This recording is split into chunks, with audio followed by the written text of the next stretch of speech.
오늘부터 히브리서 11장을 강해하려고 합니다. 이 시대 여러 가지 어려운 상황 속에서 좀 믿음이 흔들리는 어떤 그런 모습들이 우리가 많이 보여지고 있고, 그래서 가라지 신앙이니 뭐 알곡 신앙이니 뭐 이런 얘기가 나오고 하는데, 내 신앙은 정말 참된 신앙인가?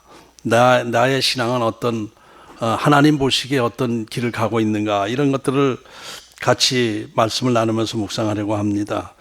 히브리서 11장은 그래서 믿음에 대한 그 구약 시대의 그 믿음의 선조들의 믿음의 행적들을 기록하면서, 믿음은 이런 사람은 이 사람은 이렇게 믿었고 이렇게 해서 하나님 앞에 축복받았고, 이 사람은 이런 믿음으로 인해서 하나님으로부터 인정받고, 이런 기록을 쭉 한 것입니다. 그래서 히브리서 11장은 믿음장이라고 말하는 것입니다.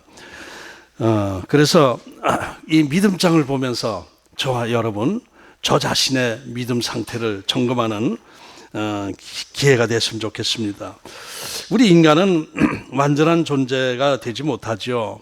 불완전한 존재입니다. 한계가 있는 존재들이에요. 다 저와 여러분 모두가 하나님의 피조물로서 능력의 한계가 있고, 나 자신만의 힘으로 살아갈 수 없는 모든 면에서 부족한 존재들인 것입니다.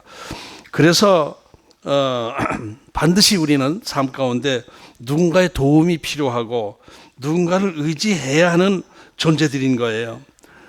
그래서 한자어로 사람 인자는 어떻게 되어 있죠? 이렇게 해서 지게 때처럼 이렇게 의지하고 이렇게 하는 그런 모양으로 만들어져 있습니다. 우리 인간은 서로 의지하는 그 존재들이다라는 이야기죠. 인간관계라는 말이 있죠. 인간관계. 그래서 이런 인간 관계성에서 우리가 살아가는 거예요. 서로 의지하는 사람들 간의 관계성을 잘 맺는 사람이 복을 받고 형통한 삶을 살고 성공적인 삶을 살고 건강한 삶을 사는다는 걸 우리가 다 잘 알 수가 있어요. 관계성입니다. 우리 인간의 핵심은 관계성입니다. 그런데 이 관계성에서 가장 중요한 것이 믿음입니다. 믿음. 서로 간의 믿음이에요. 믿음. 믿고, 다른 말로 신뢰감입니다. 서로 신뢰감이 있을 때 그 관계성이 좋게 유지되는 것이죠. 신뢰감이 없을 때에는 관계성이 깨지게 되는 거예요. 그래서 우리 인간에게 있어서 가장 중요한 단어가 이 믿음이라는 단어입니다. 믿음. 가장 중요한 게 믿음입니다. 믿음 없이는 하루도 살 수가 없어요. 서로 믿고 의지하면서 서로 도우며 살아가는 삶, 이것은 하나님의 창조 섭리 안에 있는 것이죠. 하나님이 아담을 창조하시고 나서 혼자 있는 게 좀 보기에 좋지 않다 해서 돕는 배필로 하와를 보내주시고 부부를 만드시고 서로 도우면 살게 하셨어요. 그래서 가족을 이루게 하시고 또 부족을 이루게 하시고 하면서 부족 간에 서로 의지하며 도와주며 살 수 있도록 하나님께서 그렇게 우리를 창조해 주신 거예요. 그런데 그것이 깨졌죠. 죄 때문에. 아담이 하나님 말씀을 어기고 죄에 빠지게 되니까 이 신뢰감의 문제가 생긴 거예요. 하나님과 인간 관계의 신뢰감이 깨지고 사람과 사람 간의 신뢰감이 깨진 거예요. 서로 믿고 의지하는 관계에서 경쟁 관계로 바뀌면서 상대방을 믿으려고 하기보다는 의심하고 경계하고 때로는 속고 상대방을 딛고 일어서려고 하는 그 관계성 안에서 우리 인간이 이렇게 힘든 삶을 살게 된 것입니다. 인류 역사는 이렇게 상대방을 온전히 믿지 못하고 서로 경계하면서 살아가는 분위기 속에서 지금까지 이루어지게 된 것입니다. 역사는 그렇게 된 것입니다. 만일 인간관계가 처음에 하나님께서 아담을 창조하실 때, 아담과 하와를 창조하실 때부터 좋은 서로 하나님과 인간관계, 인간과 인간관계가 서로 믿고 신뢰하는 관계로 서로 의지하며 도우면서 끝까지 살아갈 수 있었다면 지금의 이런 삶은 상상할 수 없어요. 계속 우리는 에덴 동산 안에서의 삶, 피곤하지 않은 삶을 살 수 있었을 거예요. 그러니까 경쟁하며 전쟁하며 자기 힘을 과시하고 이렇게 하는 삶, 죄로 인해서 그렇게 되는 거예요. 그러니까 그렇지 않고 서로 믿고 의지하며 서로 돕는 배필로서 서로 돕는 관계에서 쭉 살아왔다면은 지금 이 우리가 살아가는 이 시대는 바로 유토피아의 시대가 유토피아의 삶을 살 수 있지 않았겠습니까? 에덴 동산에서 삶을 계속 살 수 있었을 거예요. 믿음이 깨졌기 때문에 그렇게 되는 거예요. 그런데 유토피아라는 단어 자체가 헬라어로 없는 장소 이런 뜻 아닙니까? 아시겠지만 여러분들 다 유토피아는 없다, 없는 곳이다 이런 뜻입니다. 그러니까 죄성 가진 우리 인간에게 유토피아는 그저 공상의 세계일 뿐이지 실제로는 생길 수 없는 세계다라는 것, 안타까운 얘기입니다. 왜냐하면 생각이 다르고 꿈이 다르고 욕심이 다르고 하기 때문에 관계성에서 온전한 신뢰를 가질 수가 없어요. 가질 수가 없어요. 부모 자식 간에도 신뢰하지 못하고 부부 간에도 신뢰하지 못하고 이웃 간에 신뢰하지 못하고 이러면서 살기 때문에 우리가 힘든 삶을 사는 거예요. 우리 서로 믿으며 사십시다. 서로 믿으며 사십시다. 그런데 이 완전한 믿음, 완전한 신뢰의 세계가 있죠. 어디죠? 물질 세계는 있을 수 없지만은 하나님의 나라 영적인 세계에서는 완전한 믿음의 세계가 형성되어 있어요. 하나님 나라는 완전한 믿음의 세계, 신뢰의 세계입니다.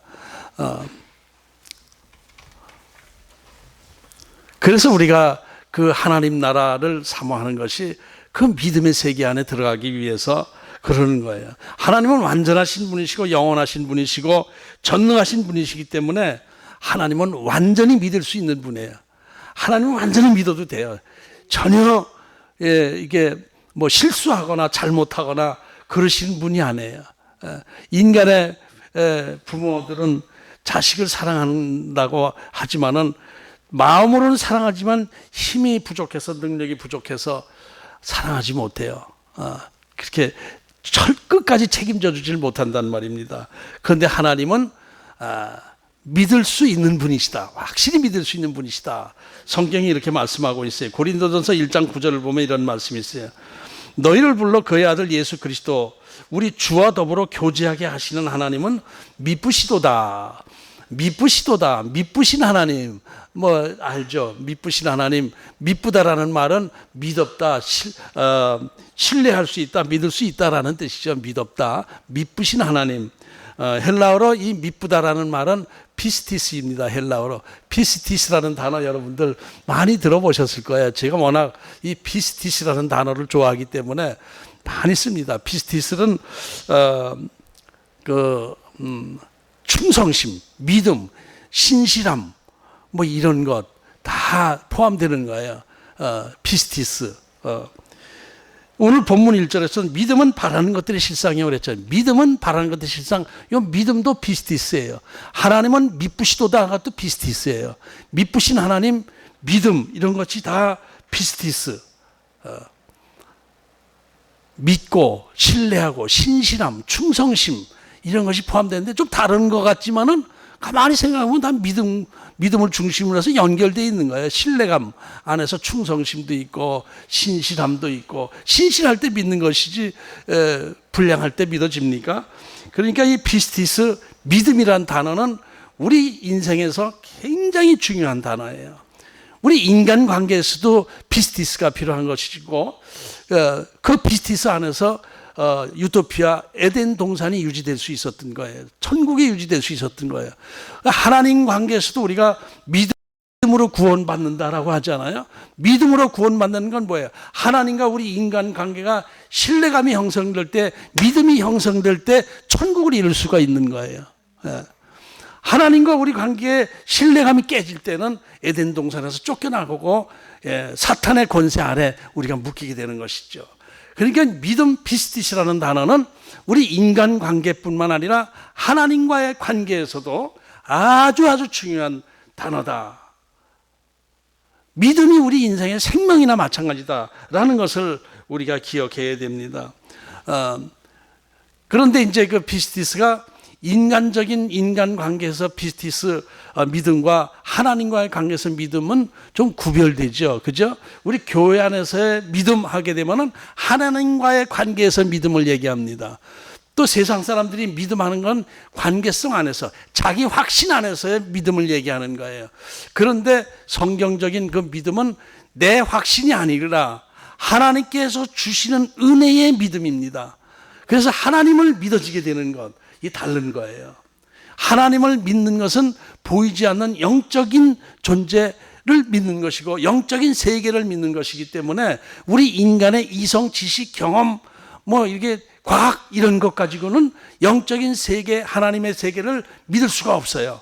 왜냐하면 과학은 이렇게 수학으로 계산이 맞아 떨어져야 인정이 되는 거, 증명이 되는 거 아니에요. 그래서 이제 백신 맞고 무슨 갑자기 쓰러지고 이렇게 했다고 그러는 것이 과학적으로는 이게 이건지 아닌지 확실치가 않으니까 이건 모르겠다. 이래가지고 불평하는 사람들이 많이 있잖아요. 증명이 돼야 돼요. 인간의 과학 지식으로 증명이 돼야 인정이 되는 것인데 영적인 세계를 우리가 육신을 가진 우리가 어떻게 증거할 수 있겠습니까? 이성 가지고는 안 되는 거예요. 하나님이 주시는 어떤 영적인 감각을 통해서 믿어지게 되는 것이죠. 이런 것을 생각할 때 이제 성경 안에서의 믿음, 우리 이 교회 안에서의 믿음이라는 그 존재는 가만히 생각하면 할수록 저 자신 믿음에 대해서 내가 생각하면 할수록 믿음이라는 존재성이 진짜 보이지가 않구나. 나 자신이 하나님을 제대로 믿는지 믿어지지가 않아요. 때로는 안 믿는 것 같아요. 내가 전에 기도할 때에 요즘 코로나로 인해서 교회 멀어지고 교회 안 나오는 가난한 성도들이 자꾸 생기고 하면서 알곡 신자와 가라지 신자가 구별되고 있습니다. 이 가라지 신자들을 구원시킬 수 있는 힘을 주옵소서 이렇게 기도하고 있는데 퍼뜩 하나님께서 나에게 툭 놓고 치시더라고요. 너는 알곡 신자냐? 가라지 신자냐? 네? 이렇게 보니까 내 안에도 가라지가 많이 있는 게 느껴지는 거예요. 내 안에도 온전한 믿음이 있지 않다라는 것을 느끼게 된 거예요. 그래서 이 알곡과 가라지는 그 열매 안에서 볼 수가 있는 것이고 어떤 사람은 가라지고 어떤 신앙은 이 알곡 신앙이고 이거보다는 우리 안에 알곡과 가라지가 막 섞여 돌아가는 거예요. 그래서 가라지를 자꾸 뽑아내는 것이 우리의 신앙의 삶의 과정이다 이런 생각을 하게 되는 것입니다. 저 자신은 모태 신앙이기 때문에 어렸을 때 교회 열심히 나갔어요. 초등학교 때도 새벽 기도 엄마 따라서 가가지고 저 초등학교 2, 3학년 때인가 옛날에 땡그랑 땡 하는 거 교회 쳤잖아요. 지금 그러면 또 신고 들어오고 그래서 못하게 하지만 그전에는 그거 했는데 어떻게 재미있는지 계속 쳤어요. 계속. 그러니까 엄마가 나와가지고 야 이제 그만 쳐. 그래가지고 들어온 적이 있고 그랬었는데 열심히 생활하고 어린 아이 치고는 걔도 열심히 생활했는데 그게 이제 그런 나이를 먹고 사춘기가 돼서 많은 생각이 이제 내 안에 이렇게 왔다 갔다 하다 그때 그 무렵에 성경을 이렇게 보니까 이게 믿어도 되는 거야? 이게 있을 수 있어? 이러면서 이제 이성적으로 이 하나님과 이렇게 멀어지게 되더라고요. 그런 들락날락 거리면서 우여곡절 끝에 하나님께서 다시 저를 끄집어 들여 가지고 여기까지 왔지만은 그렇게 되더라고요. 이성적으로는 우리가 하나님을 믿는 것 이런 것이 참 쉽지 않아요. 성경 말씀도 참 믿기 쉽지 않은 부분이 많이 있지 않습니까? 그런데 이것을 하나님이 주시는 은혜 안에서 영적으로 믿어지게 되는 그런 은혜를 하나님께서 주시는 거예요. 그런데 그것이 자기 확신을 믿음으로, 영적인 믿음으로 착각하기도 하고, 하나님이 주신 믿음을 또 이게 뭐야? 왜 자꾸 내가 헛생각을 해? 막 쓸데없는 생각을 하나? 이러면서 또 멀리 하기도 하고 그래서 이 교회 안에서 믿음이라는 그 존재가 굉장히 참 아리송하고 어려운 존재입니다. 믿음이라는 단어가 아주 쉽지 않은 단어다라는 생각을 하게 됩니다. 그런데 이 영적 세계, 하나님 나라의 세계, 이것을 이제 생각해 보게 되면은 분명히 이 세계가 있는 것이고 이것을 하나님께서 나타내 보여주시고 있다라는 것을 우리가 또 깨닫게 돼야 돼요. 그래서 우리가 믿음이라는 얘기할 때 육신적 믿음이 있고 신령한 믿음이 있고 가라지 믿음이 있고 알곡 믿음이 있고 또 이성적 믿음이 있고 기복적 믿음이 있고 큰 믿음이 있고 작은 믿음이 있고 막 이렇게 많은 단어들이 믿음에 대한 단어들이 나눠져 있는 것은 그 믿음에 막 그 알곡과 가라지가 막 섞여 돌아가면서 가라지이면서 자기가 알곡인 줄 알고 자기가 알곡 신앙인데도 자기는 가라지 신앙이로 잘못 생각하기도 하고 막 이렇게 되기 때문에 믿음이라는 단어가 참 힘들어요. 며칠 전에 제 조카하고 무슨 어떤 대화, 어머니 때 이제 대화하는데, 이렇게 대화하는데, 조카가 그러더라고요. 제가 믿음이 없어서요.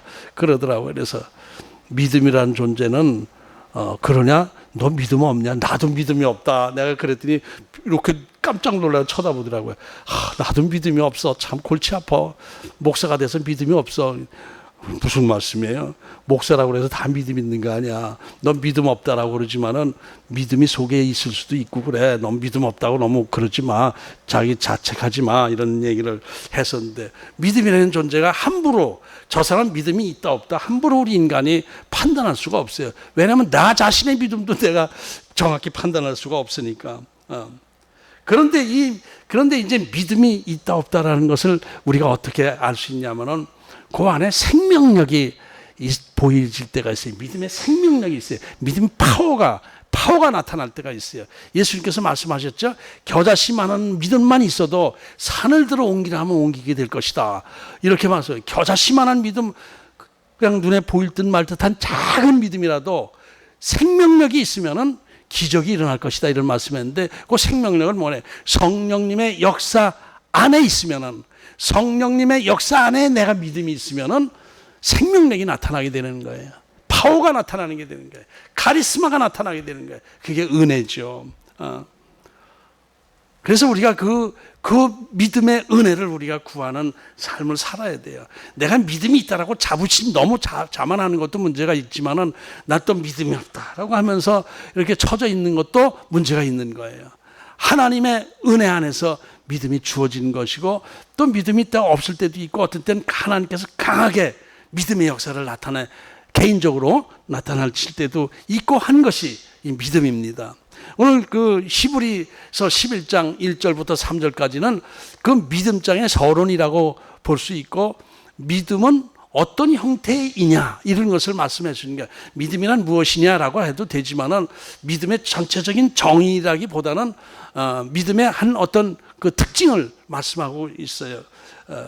그래서 오늘 1절 말씀에 믿음은 바라는 것들의 실상이다. 보이는 것들의 증거다. 이렇게 말씀을 하고 있어요. 바라는 것들의 실상이다라는 건 바라는 것은 보이지 않는 것이죠. 그죠? 바라는 것은 지금 현재 내 앞에 보이지 않아. 이게 보이는 것이고 이 바라는 것은 보이진 않아요. 미래적 소망을 얘기하는 거예요. 그런데 그 미래적 소망 안에서 그것이 소망을 끝까지 갖고 있을 때 믿음 안에서 바라보고 있을 때 그것이 현실로 나타난다. 뒷받침해서 너의 삶의 바탕이 된다 이런 뜻이에요. 실상이다라는 것은 헬라어 원어로 보게 되면은 밑에서 받쳐준다. 너의 삶을 받쳐주는 것이다. 이런 의미가 있어요. 그러니까 미래에서 바라는 것 이런 것이 계속 그 소망을 잃지 않고 있을 때 내 삶의 힘이 되는 것이고 그것이 현실로 나타나게 될 것이다 라는 것입니다. 그런데 여기서 이제 그 바라는 것은 내 개인적 욕심에 집착해서 자꾸 바라는 것 이것을 얘기하는 것이 아니고 하나님이 주신 비전 안에서 바라보는 것 이런 것을 바라볼 때에 그것이 언젠가는 현실로 나타나는 거예요. 실제로 내 앞에 나타나게 될 것이다. 이런 거예요. 이거 보면은 힘이 나요. 힘이 나는데 착각하지 말아야 될 것은 내 욕심 가지고 자꾸 바라보면서 주세요 주세요 하면서 이게 언젠가는 실상으로 나타나겠지 이러는 것이 아니라 하나님이 주시는 거룩한 소망 비전 안에서 바라보면 언제나 그렇게 되는 거예요. 하나님이 그 어떤 비전을 주실 때가 있잖아요. 하나님이 어떤 비전을 주실 때가 있어요. 꿈을 주실 때가 있어요. 근데 그 꿈은 하나님이 주신 꿈이 사실이라면 언젠가는 현실로 나타나요. 이 얘기하면 누구 생각나죠? 꿈? 어렸을 때 꿈꾼 게 현실로 나타나는 거? 요셉이에요, 요셉. 요셉은 철부지, 사춘기 철부지 때, 철부지 소년이었을 때 하나님께서 비전을 주셨어요. 꿈을 주셨어요. 무슨 꿈이냐면은 그 나이 차이도 많고 형들, 위 형들은 나이 차이가 많고 어마어마해. 무서운 호랑이 같은 형들이에요. 그리고 또 이 엄마가 다르잖아요. 그러니까 형들에 대해서는 무시무시한 생각을 하고 있는데, 근데 꿈을 꿨는데 어떤 꿈이냐면 그 형들이 자기 앞에서 절하는 꿈이에요. 나중에는 자기 아버지까지도 자기 앞에 절하는 꿈을 꾼 거예요. 이게 무슨 개꿈인가? 이게 개꿈인가? 그렇게 생각되지 않겠어요? 그래서 이 형들 앞에 그 쓸데없는 소리를 다 하다가 형들로부터 시기 질투를 받고 해서 어려움이 생기게 되죠. 그것은 하나님이 주신 꿈 비전이에요. 근데 요셉은 그거 몰랐죠. 하나님이 주신 비전인지 자기가 개꿈 꾼 건지 이게 뭔지 잘 모르고 있었어요. 그러나 그것이 마음속에 깊이 들어간 거예요. 하나님께서 믿음을 주셨어요. 그 꿈을 잃지 않고 바라보고 있었어요. 그래서 노예로 애굽에 팔려가서 그렇게 힘든 삶을 살면서도 하나님이 주신 그 비전을 잃지 않고 그 꿈을 잃지 않고 하나님을 믿고 의지하고 신뢰하고 하면서 어려움을 극복해 나갈 때 결국은 하나님께서 그 꿈이 현실로 실상으로 나타나게 해 주시지 않았습니까? 참 이런 것이 우리 삶 가운데도 이런 일이 있어요. 내가 생각하지도 않았던 희한한 어떤 소망이 생겨, 꿈이 생겨. 내가 뭐 이런 생각을 하나? 나 같은 게 뭐 이런 생각을 하는데, 기도하면서 또 살면서 자꾸 그런 것이 내 안에 확신으로 와지고 그러면서 꿈이 생기고 비전이 생겨요, 자꾸. 근데 그것이 기도하다 보면은 그것이 현실로 뜻밖이에요. 그러면서 삶은 힘든데, 환경은 힘든데, 자꾸 그 꿈이 잊혀지지 않는 거예요. 그런데 계속, 하나님, 이런 소원을 하나님께서 주고 계십니다 하는 생각을 이렇게 하다 보면, 그것이 언젠가는 그 현실로 내 앞에 딱 나타나지더란 말이에요. 저는 요새 그런 걸 많이 느끼게 돼요. 쭉 느끼게 돼요. 그런 것을. 너무너무 그래서 감사해요, 요새는. 이런 꿈을, 이런 소망을, 이런 소원을 주셨던 게 하나님이 주신 비전이었구나. 그랬구나. 하는 생각이 많이 드는 거예요. 이렇게 자꾸 들어요. 어떤 목사님, 최병락 목사님인가? 그 중앙침례교회 목사님 간증을 들은 게 생각나는데, 이 목사님 아들이, 이분이 미국에서 크게 사역하다가 이 한국 침례교회에서 한국 교단에서 불러서 이제 큰 교회 지금 목회하고 있는 분인데, 아들은 미국에서 태권도 선수로 있었대요. 태권도래요. 이게 목사님은 목사 아들이 태권도를 한다는 게 별로 마음에 들지는 않았지만은 뭐 본인이 좋아서 한다는데 뭐라고 그럴 수도 없고 그냥 내버려 두면서, 그래서 자식을 위해서 기도할 때 그 운동하다 큰 부상 당하지 않도록 하나님 지켜주세요. 뭐 이런 정도로 그냥 기도했다고 그래요. 그런데 어느 날 이 아들이 미국에서 태권도 시합에 나간다고 아빠 엄마 기도 좀 해주세요. 뭐 이제 이렇게 연락이 왔대요. 목사님 부부가 그 태권도 시합이 이 격투기 그거 하는 거, 그 부모들 마음에 이게 말 많고 코피 나고 그러는 게 얼마나 불편해요. 그게 불편하고 좀 겁이 부담스러웠지만은 그래도 기도해야죠. 자식을 위해서 기도하는데, 목사님은 진짜 뭐 우승하고 하는 건 관심도 없고, 하나님 전 우승에는 관계도 없고, 태권도 하다가 다치지 않도록 하나님 지켜주옵소서, 뭐 이렇게 기도를 했대요. 근데 사모님은 이렇게 들어보는 게 기도가 다르더래, 자기하고. 이 사모님은 어떻게 기도하냐니까, 아들이 한 대도 맞지 않고 우승하게 해주세요. 그렇게 기도를 하더래. 태권도 시합에 나가는데 한 대도 맞지 않고 우승하는 게 그게 말이 돼, 그게? 그래가지고 그 부인한테 그랬대요. 아니 기도를 해도 어떻게 그렇게 기도를 하나? 어떻게 한 대도 맞지 않고 우승할 수 있나? 그 기도를 해도 좀 그래도 현실성 있게 기도를 하고 좀 정직하게 기도를 해야지 어떻게 그렇게 기도를 하나? 이렇게 뭐라고 그랬대요. 그런데도 불구하고 사모님은 계속해서 기도할 때마다 하나님 아버지 우리 아들 태권도 시합에 나갔는데 한 대도 맞지 않고 우승하게 해주세요. 믿습니다 믿습니다 막 그러더래요. 그래서 아유 믿음이 어떻게 저러나 하고 이렇게 생각을 하는데 며칠 뒤에 아들이 미국에서 전화가 왔는데 엄마하고 통화하면서 엄마 나 한 대도 맞지 않고 우승했어. 트로피 받았어. 그러더래요. 그래서 아니 어떻게 그런 일이 생길 수 있냐 그랬더니 아들이 내 체급에서 출전하는 게 나 한 사람밖에 없어가지고 부전승으로 트로피 받았어요. 그러더라는 거야.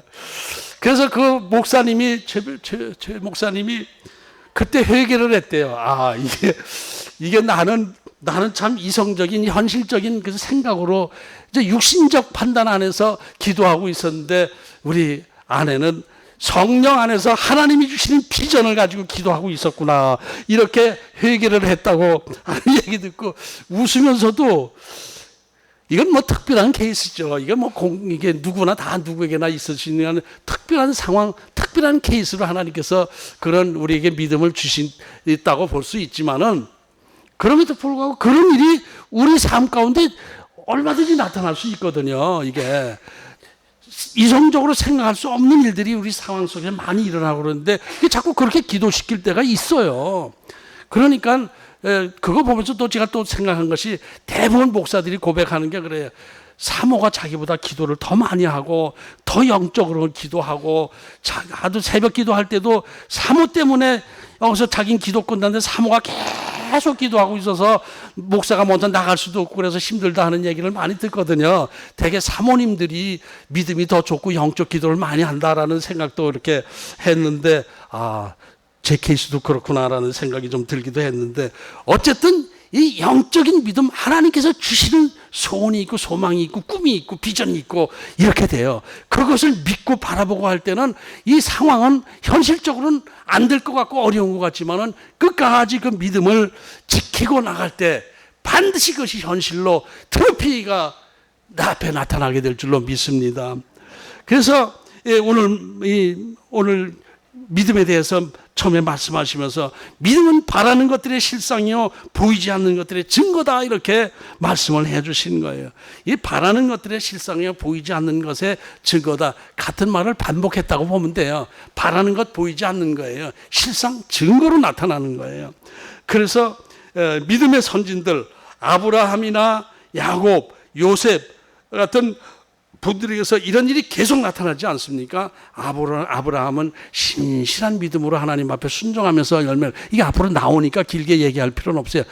이분에 대한 설교할 거니까. 또 야곱은 이제 저와 같은 믿음, 흔들린 믿음, 가라지 신앙 이런 것들이 막 섞여 있는데도 불구하고 그때마다 하나님께서 비전을 주시고 꿈을 주시고 약속을 주시고 이렇게 하면서 야곱을 이끌어 가셨죠. 요셉도 마찬가지. 그래서 이 하나님의 역사하심은 영적인 보이지 않는 분이시지만은 실제적으로 우리 이렇게 보여주시면서 우리의 신앙을 지금까지 쭉 이끌어 오셨던 거예요. 이게 끊이질 않았잖아요. 계속 확대되어 왔잖아요. 영적인 하나님의 은혜 안에서 그렇게 된 것이죠. 이게 이성적으로 안 될 것 같은데 이상하게 하나님께서 나에게 무슨 소원을 자꾸 주신다 할 때는 그거 그냥 흘려버리지 마세요. 에이 나 같은 게 뭐 이런 걸 자꾸 쓸데없는 생각을 하나. 망상. 이 망상은 버려야 돼. 현실적으로 살아야 돼. 이렇게 생각하지 마시고 하나님께서 뭔가 자꾸 비전을 주실 때에는 내 능력, 내 지식, 내 어떤 모든 인격 이런 거하고 맞지 않는다 하더라도 하나님께서 이런 소원을 주셨습니다. 저에게 이런 소원을 주셨으면 이 소원을 통해서 하나님의 뜻이 이루어지기를 원하시는 뜻인 줄로 믿습니다. 하나님 인내하며 이 꿈을 잃지 않겠습니다. 이렇게 기도하면서 믿음을 가지고 나갈 때 반드시 그것이 현실로 내 앞에 딱 나타나게 되는 거예요. 트로피가 내 앞에 딱 보이게 되는 것입니다. 여기서 경계해야 될 것은 내 망상, 내 욕심, 내 잡념 가지고 자꾸 그것을 하나님이 주신 비전이라고 착각하는 거 경계해야 되는 거예요. 3절 말씀을 보겠습니다. 3절 말씀. 믿음으로 모든 세계가 하나님의 말씀으로 지어진 줄을 우리가 아나니 보이는 것은 나타난 것으로 말미암아 된 것이 아니느라. 이 보이는 이 우주 만물, 이 우주 만물은 하나님이 창조하셨어요. 창조하신 분이 하나님이세요. 창세기 1장에 있는 그 사실을 여러분들 믿으십니까? 왜 믿어요? 그거 봤어요? 하나님이 말씀으로 천지 만물을 딱 할 때 여러분들 우주가 뻥 생기면서 우주 만물이 탄생하는 장면 보신 분 계십니까? 아무도 없죠. 그런데 성경에 그것이 기록됐어요. 누가 알려줬을까요? 하나님이 알려주신 거예요. 그리고 우리들이 그 창세기 1장 보면서 아멘 하면서 우주 만물을 창조하시는 그 하나님을 믿게 되는 거예요. 이게 이성적으로 말이 되는 거예요. 이성적으로는 말이 되는지 안 되는지도 몰라요. 뭐 그런 일이 있을까 말까 이렇게 돼요. 과학적으로도 뭐 알 수가 없어요. 창조론 이런 거 인정하지 않아요. 과학론. 진화론을 또 믿고 막 이래요. 그러나 이 창조론에 대해서 과학적으로 증명이 안 돼요. 하나님은 무에서 유를 창조하신 거야. 아무것도 없는 영적인 세계에서 뻥 하고 이 우주 만물을 만드셨단 말이에요.